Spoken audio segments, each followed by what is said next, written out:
Hi, my name is Cedrick. Hi. So I'm a student nursing from Centennial College, and I'm here to provide you information about your new medication prescription. Is that okay? Yes, please come in. Sure, thank you very much. So first, can I get your name and your date of birth? Yeah, Mr. D, October 23rd, 1952. And your son? June 5th, 2000. Perfect. So are you guys comfortable doing the teaching session here? Yes, here's fine. Okay, and are you guys ready to learn? Yes, we are. Alright, thank you very much. So I'm going to go ahead and perform hand hygiene and provide your privacy first, okay? Thank you very much. Is it okay if I address you as Mr. D and just A? Yes. Thank you. Alright, so tell me, how do you guys learn best? Well, learn best through facilitated learning. And visual cues. Perfect. I prepared you guys here a presentation. But before that, do you guys have any previous knowledge about the drug furosemide? No, never heard it before. Okay, that's no problem. No worries. So here's presentation right here. It's bolded and enhanced for your visual impairment. Okay. So your drug is furosemide. So quick classification of drug is loop diuretic. What is it used for? It's used for swelling and high blood pressure. Swelling is pretty much excess fluid trapping your body tissues, and high blood pressure is hypertension. Okay.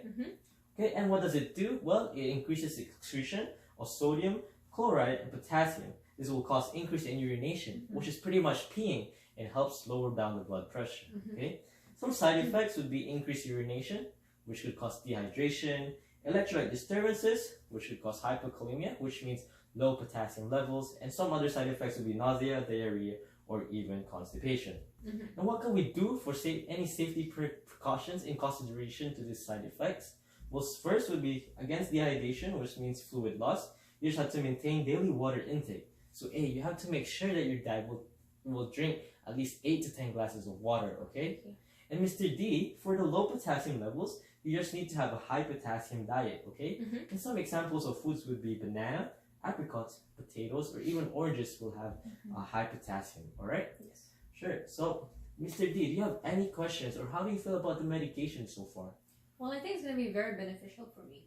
Perfect. If you guys were listening, I'll ask you any safety precautions against the drugs and its side effects, starting with you, A. Yeah, I mean, you mentioned that the drug will make my dad pee more, which causes dehydration, and so I need to make sure that he drinks more water and able to maintain his daily water intake. Yeah, well, you also mentioned that I need to have a high potassium diet, and I could eat bananas and apricots, but I don't really like those. Wow, you guys nailed it. And that's okay, Mr. D. I'll give you guys contact information of your physician and dietitian. You can go ahead and give them a call and ask about food that has high potassiums, alright? Okay, so now let's go ahead and do your prescription in doctor's order.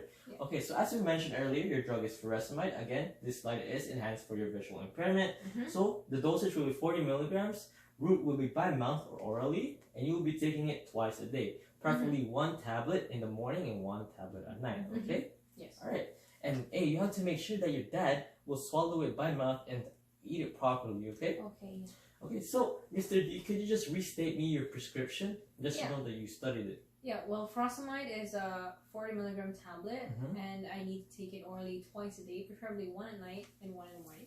Perfect. And here are some example of the bottle itself, just so you guys have a physical identification of it for your visual impairment. And hey, this is an example of the pill, just so you know that your dad should be taking. Okay. All right. Do you guys have any further questions about me? No. Not really. Perfect. So last but not the least, I'll give you guys information about Vision Loss Rehabilitation Ontario. So it's a foundation that would help your dad, A, to smoothly transition into an independent living lifestyle even though he has vision impairment, okay? Alright, you got that, Mr. D? Yes. Sure, thank you very much. Thank you. Thank you. Thank you.